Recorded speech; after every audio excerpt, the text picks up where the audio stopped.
மேடையில் இருக்கும் திரைத்துறையை சேர்ந்த முன்னவர்களுக்கும்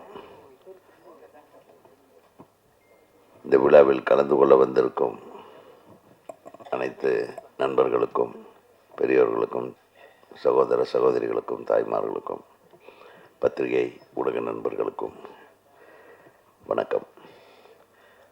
மக்கள் தலைவா ஒரு நல்ல டைட்டில். நிச்சயமாக எனது நண்பர், நமது நண்பர், எங்கள் சங்கத்தில் ரொம்ப ஆக்டிவான என் தம்பி ரவி மரியா ரொம்ப ஒரு குழந்த மாதிரி. அவரை பற்றி புரிஞ்சுக்கலன்னா கஷ்டம், புரிஞ்சுக்கிட்டா இந்த குழந்தைய வச்சு என்ன வேலை வேணாலும் வாங்கிக்கலாம், நல்லா ஏமாற்றலாம். நம்ம அந்த தம்பி சொன்னானே அந்த மாதிரி அது இல்லை. உண்மையாகவே அன்புக்கு அடிமையாயிடுவாப்புல. சில டைமில் கோபம் வந்தால் தத்துக்காப்புத்துக்கான்னு குதிப்பார். அதுக்கு ஒன்றும் தெரியாது. அது வேறு ஏதாச்சும் ராங் சென்ஸில் வந்துச்சுன்னா இவரை கண்ட்ரோலே பண்ண முடியாது. ஏன்னா உண்மையானவனுக்கு கோபம் வந்தால் அப்படித்தான், அதுதான் உண்மை. ஆக 5 நாளைக்கு முன்னாடி அண்ணே நீ வந்துடணும், அவ்வளோதான், ஒரே வார்த்தை ஃபோனில். சரி தம்பி. அப்புறம் நான் தான் ஃபோன் பண்ணி எத்தனை மணிக்கு வரணும், எங்கே வரணும், நம்ம தான் கேட்டுட்ருக்கணும். ஸோ ஆக ரவி மரியா அவர்கள் மிளகாய் படத்தின் மூலமாக, அதானப்பா முதல் படம், ஆசை, அதுக்கப்புறம் சூப்பர் குட்டு, அதுக்கப்புறம் மிளகாய், இந்த 2 படங்களும் ரொம்ப அற்புதமாக ஒரு மிகச்சிறந்த இயக்குனராக இருந்திருக்க வேண்டியது. அவர் ரொம்ப கஷ்டப்பட வேண்டான்னு ஜாலியாக நடிப்பை சூஸ் பண்ணிட்டார். பாக்கியராஜ் அந்த மாதிரி அவரு டைரக்ட் பண்ணியே நடித்து 2 கஷ்டத்தையும் ஏற்றுக்கிட்டாரு. நீ நைஸாக போவோமா, சம்பளத்தை வாங்கணுமா, நடிச்சோமான்னா. ஆனால் மற்றவங்க எல்லாம் சொல்கிற மாதிரி அல்ல, இவன் மிகப்பெரிய நடிகன், உண்மையாலுமே நடிகன். ஒரு ஒரு ஒரு படத்தில் கமிட் ஆகிட்டா அந்த ப்ரொடியூசரை தூங்க விட மாட்டார், அந்த டைரக்டரை தூங்க விட மாட்டார். அந்த கதாபாத்திரத்துக்கு என்ன பண்ணணுமோ அத்தனையும் யோசனை பண்ணிகிட்டே இருப்பார். அதுதான் இந்த நடிகனுடைய வெற்றிக்கு மிகப்பெரிய காரணம். நம்ம கான்ட்ரிபியூட் பண்ணுறது அந்த கதாபாத்திரத்துக்கு என்னென்ன வேணுன்றது அதிகமாக உழைப்பாப்பில், ஒரு டைரக்டரை விட அதிகமாக உழைப்பாப்பில். அது எனக்கு தெரியும். நானே ஒரு படங்கள் அவர் கூட பணியாற்றும் போது அது அவரை மிகப்பெரிய காமெடியனாக உருவாக்கிய எழில் சார் இருக்கார். எழில் சாருக்கு அவர் எந்த மேடையிலும் எழில் சாருக்கு நன்றி சொல்லாமல் இருக்க மாட்டார். அந்த அதுதான் அந்த குணம். எழில் சாருக்கு போய் இவரை வச்சு ஒரு சீன் எடுத்துட்டான்னா அவன் எப்போ முடிக்கிறான்னா அப்போ முடிக்கிட்டுன்ட்டு நான் விட்டுருவேன் அப்படிப்பா. அந்தளவுக்கு ஒரு கான்ஃபிடென்ஸ். அதனால தான் அந்த படத்தில் இவர் யார், ரோபோ சங்கர், இவர் காட்சியை ஸ்டார்ட் பண்ணி விட்டு இவங்க நடிக்கிட்டுன்ட்டு விட்டு இவர் தூங்கிட்டார் போல் இருக்கு. ஏன்னா அவ்வளோ ஒரு கான்ஃபிடென்ஸ். இவங்க இந்த சீனை மிக பிரமாதமாக கொண்டு வராங்க. அதே மாதிரி அந்த படத்தின் மிகப்பெரிய வெற்றிக்கு அந்த காட்சிகள் எல்லாம். ஸோ இதனால் ஒரு இன்வால்வ்மெண்ட் தான். ஒரு காலத்தில் சொல்லுவாங்க, இந்த கவுண்டமணி சார் வீரப்பண்ணை வச்சு டைலாக்ஸ் எல்லாம் எழுதிப்பார். அவங்களுடைய சீக்வன்ஸை அவங்க எழுதி கொடுத்துருவாங்க. அவங்க தனியாக, அதாவது தயாரிப்பாளர்களை விட அந்த படத்தோட டைரக்டரை விட அவங்க ஒரு தனியாக ஒரு டீமாக வேலை செஞ்சு அந்த படத்துக்கு என்னென்ன நம்மெல்லாம் கான்ட்ரிபியூட் பண்ண முடியுமோ அத்தனையும் செஞ்சவங்கெல்லாம் இருக்காங்க. அந்த வரிசையில் இவர் ஒரு இயக்குனருக்கு கிடைத்த ஒரு பொக்கிஷம். அதனால் தம்பி ராம்குமார், அவர் பேர் ராம்குமார், ராம்தேவ்னு சொன்னது நான் யாரோ புது ஆளுன்னு பார்த்தேன். நம்ம பையன் நம்ம ஆஃபீஸில் இருப்பான், என் ஆஃபீஸில் வளர்ந்த பையன்றதில் நான் ரொம்ப சந்தோஷப்படுறேன். மிகப்பெரிய வெற்றி இயக்குனராக நீ வரணும்னு எல்லாம் வல்ல இறைவனை நான் வேண்டிக்கிறேன். ஏன்னா அவ்வளோ அழகாக பேசிட்டாப்புல, குழந்த மாதிரி. அன்னி விவரமானவன்டா, சும்மா இந்த மாதிரி சீனெல்லாம் போட்டிருக்காது. என்ன, கரெக்டான சம்பளத்தை பேசி வாங்கி கொடு. என்ன பாவம், இப்போ அண்ணன்மார்கள்லாம் எவ்வளோ அரசியலை பார்த்துருப்பாங்க. இங்கே கொண்டாந்து சினிமாவில் கொண்டாந்து விட்டு உன் அரசியலை காட்டாதடா. இது ஒரு சந்தோஷமான விஷயம். நான் பாக்கியராஜ் சார் இருக்கும்போது சொல்லணும்னு ஆசைப்பட்றேன். ஏன்னா இவங்கெல்லாம் அரசியல் சொற்பொழிவாளர்களில் மிக முக்கியமான இடத்துல இருக்கிறவங்க. இப்போ நம்ம எல்லாம் இந்த அரசியல்வாதிகளெல்லாம் சினிமாவுக்குள்ளே இழுக்கிறதுனால நம்மளுக்கு கொஞ்சம் ஈஸியாக போகுது சார். நம்மளும் இஷ்டத்துக்கு பேசிக்கலாம். ஏன்னா அவங்களுக்கு சினிமாக்காரங்க ஆயிடுறாங்க. நம்மளும் சினிமா மேடையில் சில டைமில் அரசியலை பேசுகிறோமா, இப்போல்லாம் கலந்துருது ஒன்றோட ஒன்றா. அதனால் தைரியமாக நம்ம இவங்ககிட்ட ஈஸியாக அரசியலும் பேசிக்கலாம், சினிமாவும் பேசிக்கலாம், அரசியலை கற்றுக்கலாம். பழக்கருப்பையா அண்ணன் மூலமெல்லாம் நிறைய விஷயங்கள். அது அவர் வந்து சமீபத்தில் ஒரு 2-3 ஸ்பீச்சஸ் கேட்டேன். சிலது முரண்பாடுகள் இருக்கிற மாதிரி தெரியும், ஆனால் கூட்டி கழித்து பார்த்தா அதுவும் உண்மை இருக்கும், இதுலேயும் உண்மை இருக்குது, இன்றைக்கி பேசுகிறதுலையும் உண்மை இருக்கும். ஹேட்ஸ் ஆஃப் என்ன. ஆனால் அது அந்த அந்த தெளிவு வந்து உங்கள்கிட்ட இருந்து வரும் பாருங்க, ஒவ்வொரு விஷயத்தை பேசும்போது. Really great. அதே மாதிரி அண்ணன் வாழ்த்துக்கள். நீங்கள் எல்லாம் இந்த படத்தில் நடிச்சிருக்கிறது இந்த படத்துக்கு பலம் சேர்க்கும். நிச்சயமாக அரசியல் என்னதான் வந்து அரசியல் பிரச்சனைனால இந்த படத்துக்கெல்லாம் ஒரு ப்ராப்ளம் வரும்னா அது வராது. ஏன்னா இவங்க இருக்கிறதுனாலேயே அது வராது. அதனால் தைரியமாக இந்த படத்துடைய ரிலீஸ் தேதியை குறிப்பிட்டு மிகப்பெரிய வெற்றி படமாக இது வரப்போகுதுன்றதில் எனக்கு ஏன்னா கலக்கியிருக்காப்புல சாங்கு தம்பி. அடடா, அது பின்னாடி ஹீரோயின் தானே அவங்க. ஹீரோயினை வச்சுட்டு அழகாக டான்ஸு. வீட்டில் பார்த்துட்டாங்களப்பா?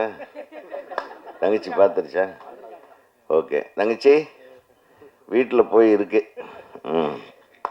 அதே மாதிரி தயாரிப்பாளர் பார்த்திங்கன்னா அது கவிதாலயா சரவணன். அவரும் பேர்லேயே மிஸ்ஸஸோடு சேர்த்து வச்சுருக்காரு, நீங்கள் பேர்லேயே மிஸ்ஸஸோடு சேர்த்து வச்சுருக்கீங்க. அதனால் இதுக்கு எல்லாமே வந்து குடும்பத்துக்கு அடிமைப்பட்டவர்கள்.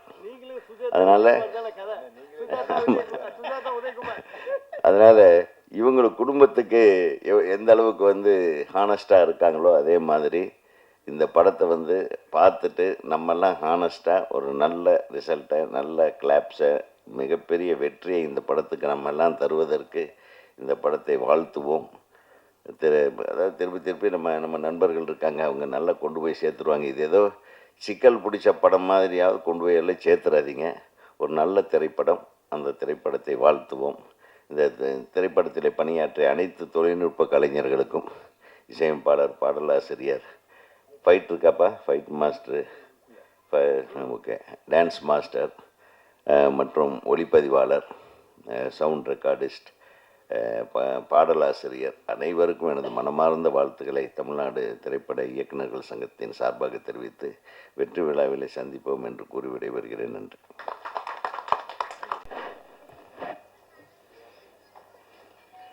பெருமதிப்புக்குரிய பாக்கியராஜ் அவர்களே, திரைத்துறை வல்லுநர்களே, இயக்குனர் ராம்தேவ்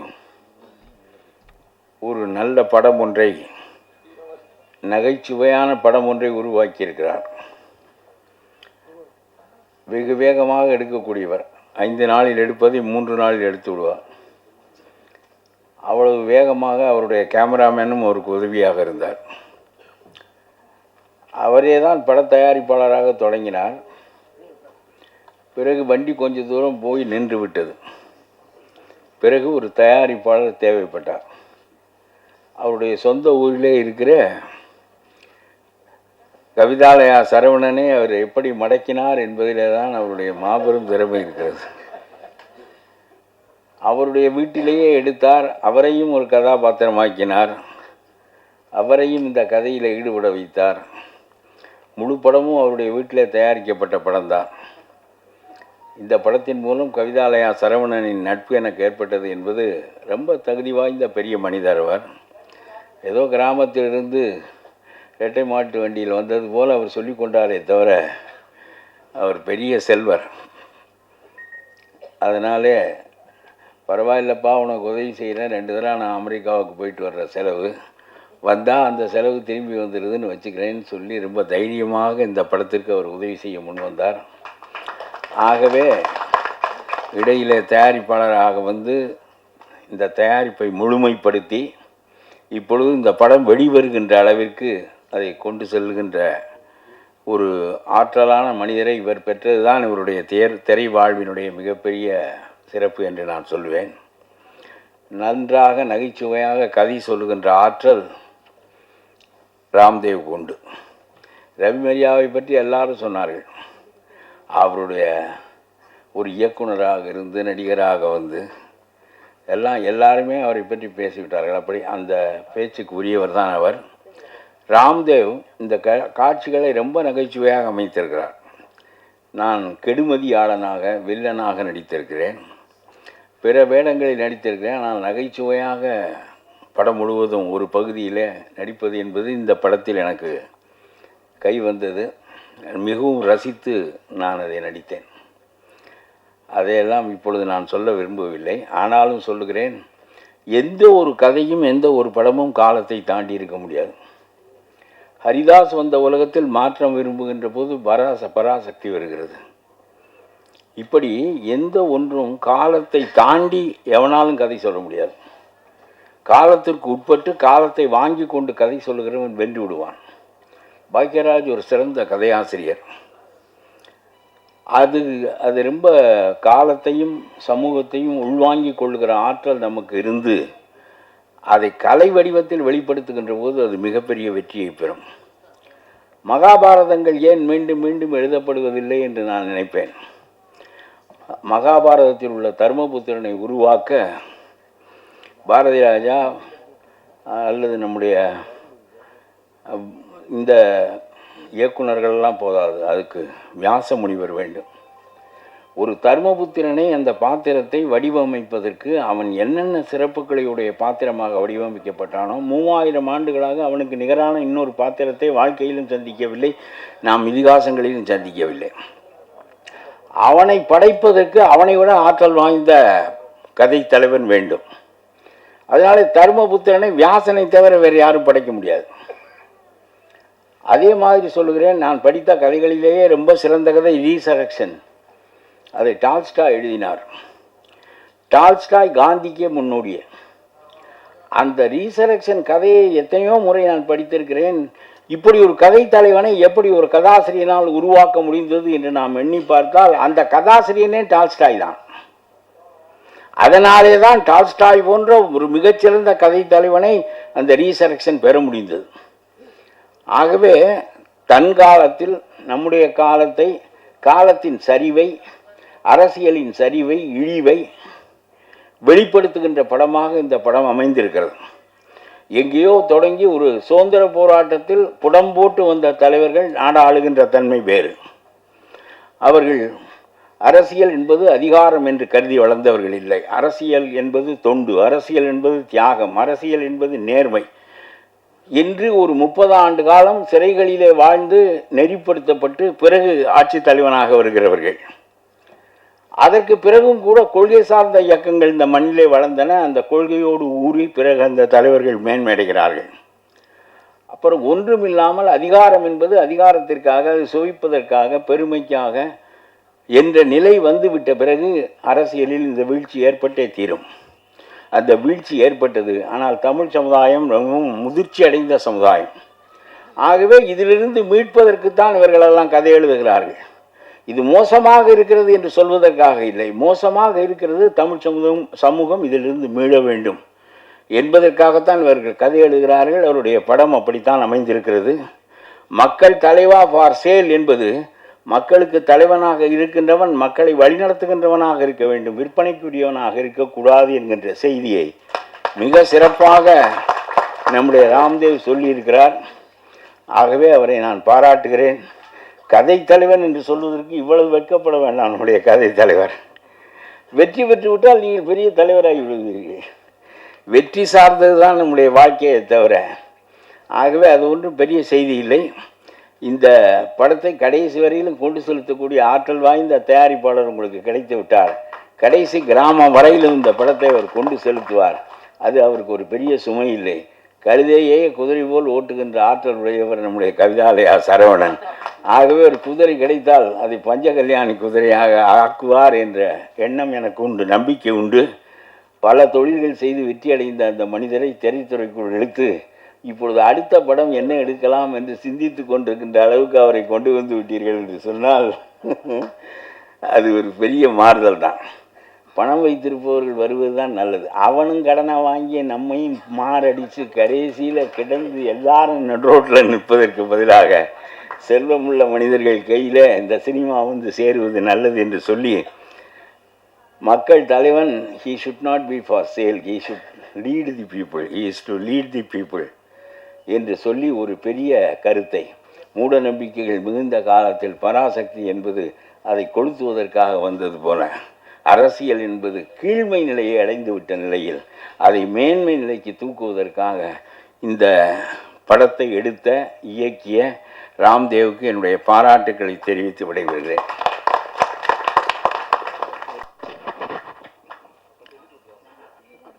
மேடையிலே திரைத்துறையிலும் அரசியல் துறையிலும் சாதனை புரிந்த என் அன்பு சகோதரர்களும் அன்பு மாப்பிள்ளை அமர்ந்திருக்கிறார்கள். நாங்கள் மிகவும் பெரிதாக நேசிக்கக்கூடிய எங்கள் தென்னிந்திய திரைப்பட எழுத்தாளர் சங்க தலைவர் பாக்யராஜ் சார் அவர்கள் உள்பட, நான் மாப்பிள்ளை என்று அன்போடு அழைக்கக்கூடிய நாஞ்சில் சம்பத் அவர்கள் முதற்கொண்டு அத்தனை என் கலையுலக சகோதரர்களுக்கும் என் வணக்கம். ஊடக பத்திரிகை சகோதரர்களுக்கும் என் அன்பு நிறைந்த வணக்கம். இந்த விழா ஆரம்பிக்கும் போது சொன்னாங்க, இதை தொடங்கி வச்சவரே சி ரங்கநாதன் தான் சொன்னார். அதாவது ஒரு படம் தொடங்கி இன்னைக்கு ரிலீஸ் ஆகிறதுக்காக ஒரு ஆடியோ நடக்கிற அளவுக்கு யாருக்கும் வெளியே தெரியாமல் இந்த ரங்கநாதன் அவர்கள் இப்படி ஒரு பல பேருக்கு உதவி செஞ்சு ஒரு படத்தை உருவாக்கி கொடுத்துருக்காரு. உண்மையிலே ரொம்ப மகிழ்ச்சி. ரவிமரி அவர்கள் இதே மாதிரி ஒரு மேடையில், அவர் அப்போ தான் எழில் சார் படத்துலலாம் நடிக்க ஆரம்பித்த நேரம், நான் சொன்னேன், தம்பி பக்கத்தில் உட்காந்துருக்காரு, இப்போ நான் அவரும் ரொம்ப நெருக்கம். அப்போ அதிகம் நெருக்கமில்லாத நேரத்தில் கூட நீ ரசிகர்கள் மனசுக்குள்ளே போயிட்ட, குடும்பங்களுக்குள்ளேயும் போயிட்ட தம்பி, நீ நிச்சயமாக பெரிய லெவலில் வருவ அப்படின்னு சொன்னேன்.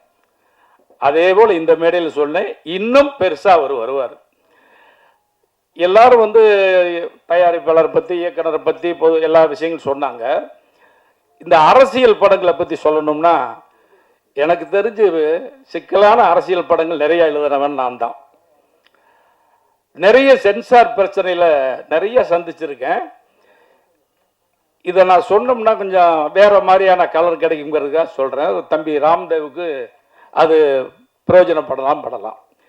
செல்வமணி சொல்லும் போது ஆரம்பித்தார் மக்களாட்சி படத்தை பற்றி. அந்த காலத்தில் எங்களுக்கு கொஞ்சம் சுதந்திரம் இருந்தது, ஒரு படத்தை எடுத்து ரிலீஸ் பண்ணிட முடியும் அப்படிங்கிற நம்பிக்கையெல்லாம் இருந்தது அப்படின்னு சொன்னார். அந்த படமும் மக்களாட்சி நான் எழுதின படம் தான். அந்த படம் சென்சார் சென்னையில் பண்ணலை, மம்முட்டி சாருடைய ஹெல்ப்பில் கேரளா போய் பண்ண படம் சென்சார் மக்களாட்சி. இப்போ ஞானராஜசேகர்னு சென்சார் ஆஃபீஸர் சொன்னார் என்கிட்ட, ரொம்ப புத்திசாலித்தனமாக நீங்கள் கேரளா போய் பண்ணிட்டீங்களா அப்படின்னாரு. ஏன்னா அப்போவே அந்த சென்சார் பயம் இருந்தது.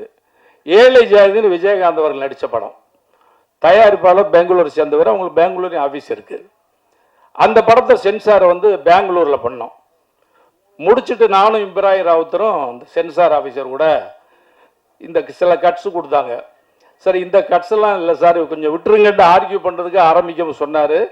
நீங்கள் கொடுத்த கட்ஸோடு இப்போயே போனீங்கன்னா படம் ரிலீஸ் ஆகும். கொஞ்ச நேரம் ஆனால் கூட சென்னைக்கு தகவல் போயிடுச்சு, இந்த படம் வராது என்னன்னாங்க. அப்படி வந்துட்டோம். இது ஏழை ஜாதி. மாநகர காவல் ஏவிஎம் படம், அது அரசியல் படம். சென்சார் அதை நான் தான் எழுதுனேன். உட்கார்ந்துருக்காங்க சரவண் சார், இப்படி குறுக்க நெருக்கு நடந்துக்கிட்டே இருக்கார். படம் முடிஞ்சு சென்சார் அதிகாரிலாம் பார்த்துக்கிட்டு இருக்காங்க. நான் ஜாலியாக பக்கத்தில் இருந்த நண்பர்கிட்ட, சரவணன் சார் ரொம்ப டென்ஷனில் அலைகிறாருன்னதுமே காதில் கேட்டுருச்சு. தெரியும் பார்த்தாரு, 150வது படம் இது வரைக்கும் எந்த படத்துக்கும் சென்சார் வாசலில் இப்படி டென்ஷனில் நான் நின்னது இல்லை, நீங்கள் நிற்க வச்சிட்டீங்க அப்படின்னாரு. வந்துருச்சு. ஏன்னா இந்த சென்சார் அதிகாரிகள் எப்படின்னா, ஒரு படத்தில் ஒன்று விடுவாங்க, அதே வேற ஒரு குரூப்பாகும், அதே டைலாக்கோ அதே விஷயம் விட மாட்டாங்க. நம்ம அதை ஆர்கியூ பண்ணாலும் கேட்க மாட்டாங்க. அந்த படத்தில் அந்த டைலாக் விட்டுறீங்களே, இந்த படத்தில் டைலாக் விட்டீங்கன்னா கேட்க மாட்டாங்க. ஏன்னா அது வேற டீம், இது வேற டீம். நான் பூந்தோட்ட காவல்காரன் ஒரு விஜயகாந்த் படம், எஸ்.எஸ். சந்திரன் சார் நானும் பேசிட்டு இருந்தோம். அவரை எப்படி காமெடியாக பண்ணும் போது, நாவலர் நெடுஞ்செழியன் உங்களுக்கு தெரியும், அவர் மெல்லிசா மீசை வச்சிருப்பாரு. ஒரு பேசும்போது அவருடைய பேச்சே ஒரு விஷயத்த ஒரு ஒரு வார்த்தையோட பிடிக்க மாட்டார். நான் சந்தோஷப்பட்டேங்கிற மேட்டரை நான் சந்தோஷப்பட்டேன், மகிழ்ச்சி அடைந்தேன், உகையுற்றேன், ஆனந்தப்பட்டேன், இப்படின்னு ஒரு 4-5 வார்த்தை போட்டு முடிப்பார். அண்ணே அதே மாதிரி பண்ணலான்னு சொல்லி முடிவு பண்ணி நாவலர் நெடுஞ்சல் மாதிரியே மீசை வச்சு அவர் என்ன மேடையில் பேசுவாரோ அதே டெண்டில் பேசியிருப்பார். இந்த படம் சென்சாருக்கு போகுது. படம் முடிச்சுட்டு 3 மணி நேரம் வெளியே வரல சென்சார் அதிகாரிகளும் உறுப்பினர்களும். இப்போ இப்ராஹிம் ராவுத்தர் தவிக்கிறார், 3 ஹவர்ஸ் ஆச்சு இன்னும் வரலையே அப்படின்ட்டு. கூப்பிட்டாங்க, உள்ளே போனோமா அவங்க கேட்டார் ஆஃபீஸரு, உறுப்பினர் உட்காந்துருக்காங்க, அந்த எஸ்.எஸ். சந்திரன் கேரக்டர் நீங்கள் யாரை மனசில் வச்சு பண்ணீங்க அப்படின்னாரு. நான் ஒன்று யாரையும் மனசில் வச்சு பண்ணல சார் அப்படின்னா. இல்லை நீங்கள் ஒரு அரசியல் தலைவரை மனசில் வச்சு பண்ணீங்க இல்லைன்னு ஆர்கியூ பண்ணுறேன். ஒரு சீன் வரும், அதில் அவருக்கு 2 அசிஸ்டன்ட் வருவாங்க எஸ்.எஸ். சந்திரனுக்கு. ஒரு ஹீரோ வில்லன்கிட்ட வந்து ஒரு தப்பான ஒரு நியூஸ் சொல்லிவிட்டு நம்பர் 1 போ அப்படிம்பாரு, ஒருத்தன் போவான். நம்பர் 3 போ அப்படிம்பாப்புல. நம்பர் 2 யாருன்னு ஒருத்தன் கேட்பான். எப்போவுமே நான் தான் பாரு. அண்ணனுக்கு அரசியலுக்கு தெரியும், என் ஞாபகம் நெடுஞ்செழியனும் எப்பவுமே நம்பர் 2வாக தான் இருப்பான்னு சொல்லுவாங்க. அப்போ அவர் கேட்டார், எல்லாம் ஓகே, நீங்கள் யார் மனசில் வச்சு பண்ணலன்னு சொல்கிறீங்க, இந்த சீனுக்கு என்ன அர்த்தம் சொல்லுங்கன்னாரு. 1 போன்றீங்க அப்படிங்க, நம்பர் 2 யாருன்னீங்க. எனக்கு என்ன பதில் சொல்ல தெரியல. உண்மையை சொல்லுங்க, சொன்னால் விட்டுறோம், சொல்லலைன்னா இந்த கேரட்டே தூக்கிடுவோம்னாங்க. இப்போ யோசனை பண்ணுங்க, சொன்னால் ஆமாங்கன்னு சொல்லி தூக்கிட்டா சிக்கல், இல்லைன்னு சொன்னாலும் தூக்கிடுவாங்க மாதிரி. ஆமாம் சார் நான் ஒத்துக்கிட்டேன் நாவலர் நெடுஞ்சல் மாதிரி, பட் தப்பாக காட்டலையே சார் அப்படின்னு சொன்ன பிறகு விட்டாங்க. அப்போ அவர் ராகவன் அப்படின்னு நினைக்கிற அந்த தேர்தல் அதிகாரி, தாய்மொழிங்கிற ஒரு படம், தாய்மொழிங்கிற ஒரு படத்தில் ஒரு பஞ்சாயத்து சரத் சார்லாம் உட்காந்துருக்க, மன்சூர் அலிகான் வருவாப்புல வில்லன். மன்சூர் அலிகான் வரும்போது பஞ்சாயத்து தலைவர்லாம் எந்திரிச்சு நிற்பாங்க. அப்போ நான் ஒரு டைலாக் போட்டிருந்தேன். கூட்டத்தில் ஒருத்தன் பேசுகிறான், சட்டசபையில் முதலமைச்சர் வரும்போது சபாநாயகர் எந்திரிச்சு நிற்கிற மாதிரி இவங்க பாருங்க பஞ்சாயத்து தலைவரே எந்திரிச்சு நிற்கிறான்னு போட்டேன். ஒரு லேடி 3 பேர் வைக்கலாம், அதை சீனை தூக்கணும் அப்படின்னாரு அந்த டைலாக் எல்லாம். நான் அந்த மாட்ட கேட்குறேன், லேடி எதுக்குமா சொல்லணும். இல்லை நீங்கள் வந்து தப்பாக எழுதிருக்கீங்க. என்ன எழுதிருக்கேன், சட்டசபையில் முதலமைச்சர் அப்போ வந்து ஜெயலலிதா முதலமைச்சர், முதலமைச்சர் வரும்போது சபாநாயகர் எந்திரிச்சிருக்க மாதிரி சபாநாயகரை நீங்கள் அசிங்கப்படுத்துறீங்கன்னாரு. இப்போ நான் சொன்னேன் அந்த மாட்டேன், நான் சபாநாயகரை நான் அசிங்கப்படுத்தலை, சபாநாயகர் அவரே அசிங்கப்படுத்திக்கிட்டாரு. இது நாட்டில் நடந்துச்சா இல்லையான்னு கேட்டதுமே ஆர்கியூ பண்ணுறாங்க. இல்லைம்மா நாட்டில் என்ன நடந்துச்சோ அதை சொல்லியிருக்கேன், நடக்காத சொன்னீங்கன்னா கட் பண்ணுங்கும் போது அந்தம்மா உணர்ச்சி வசப்பட்டு, இல்லை நீங்கள் இப்படி விட்டா ஜெயா கோவச்சுக்குவா அப்படின்னாப்புல. அதாவது அந்த அம்மாவுக்கு ஃப்ரெண்டு போருக்கு, ஜெயா கோவச்சுக்குவா அப்படின்னாப்புல. அதை அப்படியே எழுதி கொடுங்க தூக்கிங்க அப்படின்னு. அதை எப்படி எழுதி கொடுக்க சொல்கிறீங்கன்னாங்க. சொல்லிட்டு கடைசியில் இதை மட்டும் எடுத்துருக்கோ, ஏற்கனவே 6 கட்டு கொடுத்துருக்கோம்ல, அந்த கட்டு வேண்டாம் வச்சுக்கோங்க அப்படின்ட்டாங்க. இது மாதிரி நிறைய சென்சாரில் அரசியல் படங்கள்லாமே பிரச்சனை வரும். ஒவ்வொரு இப்போ அரசியல் சார்ந்தவர்கள் நிறைய பேர் சென்சார் உறுப்பினர்களாக இருக்காங்க. நாம் சாமர்த்தியமாக சொல்கிற பதில்கள்லையும் அதில் வந்து அவங்க வந்து இது பதில் சொல்ல முடியாமல் விட்டாங்க. இதுதான் உண்மை. நம்ம வந்து பேசாமல் அமைதியாக சரிங்க சார் அந்த கட்டு நாங்கள் கட் பண்ணிடுறோம் விட்டுட்டோம் அப்படின்னு சொன்னால் அவங்களுக்கு ரொம்ப ஈஸியாக போயிடுது.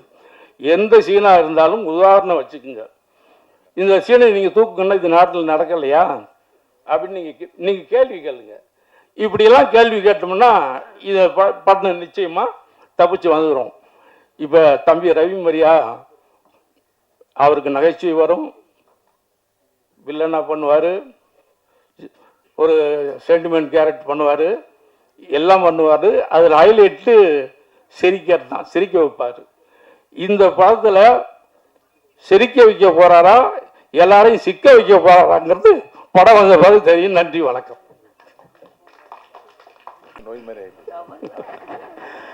அனைவருக்கும் என் மாலை வணக்கம்.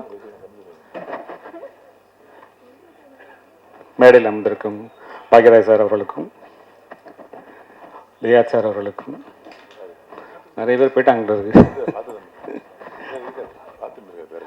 அப்படியா, பேரரசு அவர்களுக்கும், உதயகுமார் சார் அவர்களுக்கும், நாஜில் சம்பு சார் அவர்களுக்கும் கருப்பையா சார் அவர்களுக்கும் அத்தனை பேருக்கும், ரங்கநாதன் அவர்களுக்கும், கேமராமேன் மற்றும் இந்த படத்தோடைய டீம் வந்து கேமராமேன், மியூசிக் டைரக்டர், ரைட்டர்ஸ் அத்தனை பேருக்கும் எனது வணக்கத்தை தெரிவித்துக் கொள்கிறேன். மக்கள் தலைவா ரவி என்கிட்ட வந்து சொல்லிட்டு இருந்தாப்புல, நான் வந்து பெருசாக அதை கான்செப்ட் பண்ணல. இல்லை சார் எல்லாம் இருக்காங்க சார், ராதாரவி சார் இருக்காங்க, நிறைய பேர் இருக்காங்க, அதுக்குள்ளே நானும் இருக்கேன், ஒரு ஹீரோ சப்ஜெக்ட்னு சொல்ல முடியாது அப்படின்னு தான் சொல்லிட்டு இருந்தார். பட் இங்கே பார்க்கும்போது 2 சாங் வந்தது. சாங்கோட பிகினிங் வந்து கொஞ்சம் அதிர்ச்சியாக இருந்துச்சு. என்னடா அது ரவி டான்ஸ் ஆடுறாப்லே அப்படின்னா, அது வந்து ஒரு சின்ன ஹியூமரும் அதில் மிக்ஸ் ஆகி வரும்போது அந்த சாங் ரொம்ப நல்லாவே இருந்தது. ஆஹா, அந்த சாங் நல்லா இருக்கே ரவி. ஏன்னா ரவி வந்து என்னுடைய படத்துலேயே வந்து அப்பப்போ ஆடிட்டு இருப்பாப்புல. வந்து ஏதாவது ஒரு படத்தில் ஒரு மணங்குத்தி பறவையில் வந்து இந்த கருவென்ற மனம் என்று சிரிக்கட்டும் அப்படிங்கிற பாட்டு வந்து நாகேஷ் சார் ஆடின பாட்டு. அது ஷூட்டிங் கொஞ்சம் லேட் ஆகிடுச்சு, நைட்டு ஒரு 11 மணி இருக்கும், க்ரேன் செட் பண்ணிகிட்டு இருந்தோம். இவரும் சாம்ஸும் சேர்ந்து அந்த அந்த சீஷோர் ஓரமாக டான்ஸ் ஆடுறாங்க. அவர் இதை வைக்கலாம் அப்படின்னு நம்மகிட்ட சொல்ல மாட்டார். அந்த இடத்துல ஒரு லீடு அவரே வந்து யோசித்து பண்ணி கட்டிட்டு இருப்பார். ஆனால் அதையும் சொல்ல மாட்டார் அவர். அவங்க 2 பேரும் டான்ஸ் ஆடிட்டு இருக்காங்க. நான் வந்து கிரேன் போர்டர்லேயே மும்மரமாக இருந்தவன்னா திரும்பி பார்க்குறேன், யாரோ பாட்டு போடுறாங்க, இவங்க டான்ஸ் ஆடிட்டு இருக்காங்க. ரொம்ப நல்லா இருந்தது. ஆனால் என்ன சுச்சுவேஷன் பிரகாரம் ரவி சீரியஸாக இருக்கணும், அதில் ஆடக்கூடாது. நீங்கள் ஆட வேணாம், புலியும் வந்து சாம்ஸும் ஆடணும் அப்படின்னு சொன்னேன். அதில் டைலாக் போட்டுருப்பேன், உங்களோட நான் நல்லா ஆடுவேன்டா அப்படின்னு. ஸோ அதுதான் அந்த ஒரு அது அதுக்கப்புறம் அடுத்த படத்தில் நான் தேசிகராஜ பாட்டுள்ள ஃபுல் டான்ஸ் கொடுத்துருப்பேன். பட் இந்த படத்தில் 2 பாட்டு போட்டாங்க. இது வந்து காமெடி படம். நான் ஏதாவது ஷார்ட்ஸு காமெடி அந்த மாதிரி ஏதாவது வரும், அரசியல் சட்டையர் அந்த மாதிரி விஷயங்கள் வரும் நான் எதிர்பார்த்தேன். பட் அது இல்லாமல் 2 சாங் போடும்போது ரொம்ப நல்லா இருந்தது, ரொம்ப ப்ளசண்ட்டாக இருந்தது. அதுக்குள்ளே காமெடி ஆர்டிஸ்ட்லாம் விட்டு அது சில சமயம் வந்து சாங் ரொம்ப டேஞ்சர். அது ஏன்னா திடீர்னு வந்து அவர்ஷன் ஆகி போய்டும் அந்த சாங். அப்படி இல்லாமல் இந்த சாங் ரொம்ப அருமையாக இருந்துச்சு. இந்த படத்தை பற்றி நிறைய இந்த டைரக்டர் வந்து தமிழோன்னு நினைக்கிறேன், வெளில போயிருக்காரா, அவரை பற்றி நிறையா சொல்லுங்கிற போது எனக்கு வந்து ரொம்ப ஆச்சரியமாக இருந்தது. ஏன்னா இவ்வளோ பேரை கன்வின்ஸ் பண்ணி கொண்டு வந்து வச்சு, அதுவும் ஒரு சின்ன பட்ஜெட்டுக்குள்ளே ஒரு குவாலிட்டியான நல்ல கேமராமேன் எல்லாருமே பாராட்டிட்டு போயிட்டாங்க. வாழ்த்துக்கள்ச்சி. 2 பேர் போயிட்டாங்க, ராதாரவி சார், பெப்சி தலைவர் 2 பேர் இல்லைன்னு நினைக்கிறேன். ஸோ எல்லாருமே வந்து ஒரு டெக்னீஷியனை பற்றி ரொம்ப சிறப்பாக சொல்லியிருக்காங்க. அது இல்லாமல் ஒரு சின்ன பட்ஜெட்டுக்குள்ளே இதை கொண்டு வந்து எல்லாரையும் கன்வின்ஸ் பண்ணி பண்ணுறது. ராதாரவி சாரெல்லாம் வந்து அரசியலில் வச்சு பண்ணும்போது அந்த கண்டென்ட்டுக்குள்ளே கொண்டு வந்து பண்ணுறது அப்படிங்கிறது வந்து சாதாரண விஷயம் கிடையாது. இந்த பையனுக்கு வந்து ரொம்ப அழகாக வந்து இயல்பாக வருது. தனக்கான விஷயங்கள் என்ன வேணும் அப்படிங்கிறத ஒரு இயக்குனர் வந்து பல பிரச்சனைகள் இருந்தாலும் அதை பேசி கன்வின்ஸ் பண்ணி அந்த வட்டத்துக்குள்ளே நம்ம கொண்டுட்டு வந்துடணும். அது அவர் நடித்தார் இவர் நடித்தாருன்னு நம்ம வந்து அது வந்து சொல்லிட்டுலாம் இருக்க முடியாது. யார் நடித்தாலுமே அவங்க கிட்ட உட்காந்து பேசி நமக்கு என்ன வேணும் அப்படிங்கிறத கொண்டு வந்துடணும். ஸோ அது ரொம்ப தெளிவாக பண்ணியிருக்காருன்னு நினைக்கிறேன். ஏன்னா வரவங்க எல்லாருமே வந்து இயக்குனரை பற்றி ரொம்ப காமெடியாக சொன்னால் கூட வந்து ரொம்ப அழகாக சொல்லிட்டு போகிறாங்க. ஸோ அதனால் வந்து இந்த இயக்குனர் மேலே இருக்க நம்பிக்கையில் எனக்கு இன்னும் அந்த படத்து மேலே ஒரு கான்ஃபிடென்ட் வருது. பார்த்த 2 சாங்குமே ரொம்ப நல்லா இருக்குது. ஸோ இன்னும் கொஞ்சம் சீன்ஸ் போட்டிருக்கலாமோ, இது சென்சார் ஆகலைன்னு போடலன்னு சொன்னாங்க. ஸோ போடலாம், அது இன்னும் தெரியல, சரி ஓகேவா. பட் இருந்தாலும் ஒரு சின்ன ஒரு எக்ஸ்பெக்டேஷனை இந்த படம் ஏற்படுத்தியிருக்கு. இந்த படம் வந்து மிக சிறப்பாக வருங்கிற நம்பிக்கையும் எனக்கு இருக்குது. இந்த படம் தயாரிப்பாளர் அவர்களுக்கும் இந்த படத்தில் இருக்கிற டெக்னீஷியன் மற்ற அத்தனை பேரும் நடிகர்கள் அத்தனை பேருக்கும் என்னுடைய வாழ்த்துக்களை தெரிவித்துக்கிறேன். இந்த படம் மிகப்பெரிய வெற்றி அடைய வாழ்த்துறேன். நன்றி, வணக்கம்.